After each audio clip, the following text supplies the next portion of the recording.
সকলো উঠি দিয়ক। এটা কথা মই পুনৰবাৰ কওঁ, সকলোকে সন্মান জনাই কওঁ, এই যে পৰিৱেশটো আহিছে এইটো আমাৰ কাৰণে কিন্তু গৌৰৱৰ কথা নহয়। মোৰ গাৰ নোম শিয়ৰি আহিছে। গোটেইকেইজন ব্যক্তিক খুব ওচৰৰ পৰা দেখিছোঁ, সদায় একেলগে আছোঁ। দাদা ভালনে বুলি মাত এষাৰ দিছোঁ, বিনোদা ক'ত আছে বুলি কওঁ, দিল্লীত থাকিলোঁ ফোন এটা কৰোঁ, ববিতাৰ ঘৰলৈ যাওঁ, সকলো আছে, সকলো চিনাকি। আমাৰ অপ্সৰাৰ বিজুদাৰ দেউতাক আছে, তেখেতো অসমীয়া মাধ্যমত পঢ়ি অসমীয়া শিক্ষকতা কৰা এজন ব্যক্তি। পৰিৱেশটো আমাৰ কাৰণে ভাল নহয়।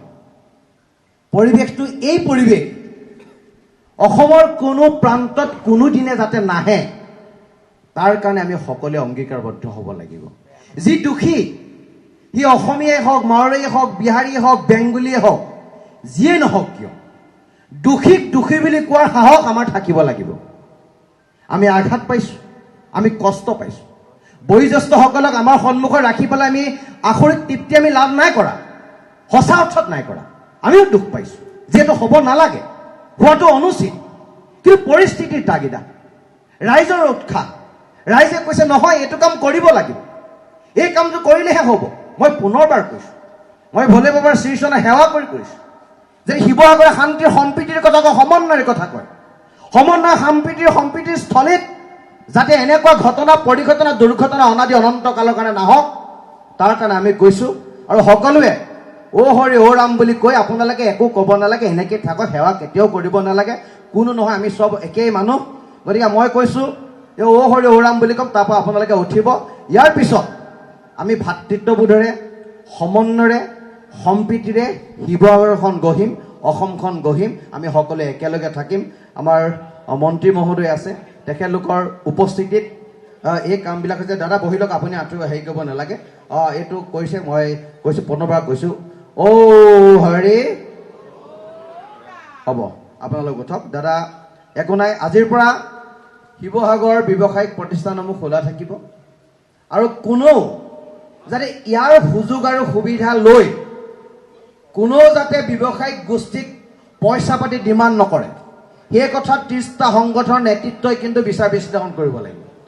কোনোবা দুষ্কৃতিকাৰী, মই আৰক্ষী অধীক্ষক মহোদয় আছে, আয়ুক্ত মহোদয় আছে, মই তেখেতলোকক বিনম্ৰতাৰে অনুৰোধ জনাম, এই পৰিৱেশৰ যদি সুযোগ সুবিধা লৈ কোনোবা দুষ্কৃতিকাৰীয়ে দোকানত যদি দম দিবলৈ যায়, কালেকশ্যনৰ নামত যদি কোনোবা ব্যৱসায়ীক আত্মহত্যা কৰে, কাৰোবাক যদি শাৰীৰিকভাৱে এচাল কৰে, যদি পৰিৱেশৰ সৃষ্টি হয়, আমি সকলোৱে কৈছোঁ তেখেতক আইনগতভাৱে শাস্তি দিয়ক আৰু তেখেতক এই কাৰ্যত বিৰত থাকিবৰ কাৰণে অনুৰোধ জনাইছোঁ। আৰু আমি শিৱসাগৰৰ প্ৰতিজন নাগৰিকে এই ধৰণৰ পৰিৱেশ আমি কামনা নকৰোঁ।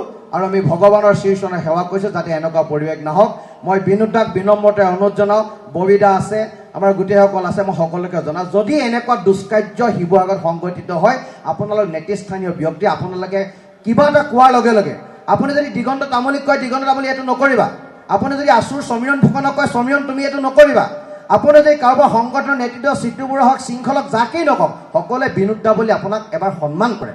গতিকে এই সন্মানৰ যেতিয়া আপোনাক দিছে, গতিকে আপোনালোকৰ নৈতিক দায়িত্ব আৰু কৰ্তব্য এইটোৱে যে কোনোবা আপোনালোকৰ সম্প্ৰদায়ৰ মানুহে, কোনোবা বনীয়া গোষ্ঠীৰ যদি কোনোবা দুষ্কৃতিকাৰী ব্যক্তিয়ে যদি এই ধৰণৰ কাম কৰিছে, আপোনালোক সন্মুখলৈ আহক, আপোনালোকৰ লগত আমি থাকিম। আৰু আপোনালোকে সন্মুখত থাকি নেতৃত্ব দিয়ক, এইটো ভুল হৈছে, তোমালোকে ইয়াক এৰেষ্ট কৰি জেল হাজতলৈ প্ৰেৰণ কৰা, আমি আপোনালোকৰ লগত থাকিম। আৰু এই চাহ মই ববিদা, আমাৰ বিনোদা, অপ্সৰাৰ বিজুদা আছে, আৰু বিভিন্ন ব্যৱসায়ীসকলে নেৰিয়া দা আছে, মই সকলোকে কৈছোঁ আপোনালোক আমাৰ মাজৰে একদম মনৰ মানুহ, গতিকে আপোনালোকে এই কামটো কৰিব। পুনৰবাৰ সকলোকে ধন্যবাদ জ্ঞাপন কৰিছোঁ।